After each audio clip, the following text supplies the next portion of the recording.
কলকাতা কাল গিয়েছিলাম জরুরি এক কাজে।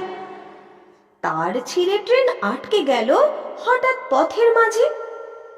রাত 12টায় কান্না নেমে রওনা হলাম একা।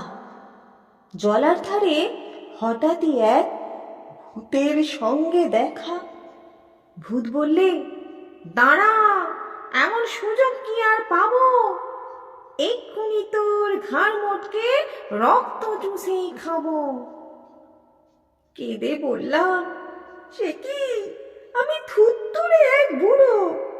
আমার দেহের রক্ত শীতল, ঠান্ডা বরফ পুরো। তার যে ভাই পাকড়ে কোনো জোয়ান ছেলে মেয়ে, দারুণ মজা পাবে তাদের গরম রক্ত খেয়ে। ভূত বললে, হোক ঠান্ডা, করবো তোকে সবার। ইচ্ছে আমার হচ্ছিল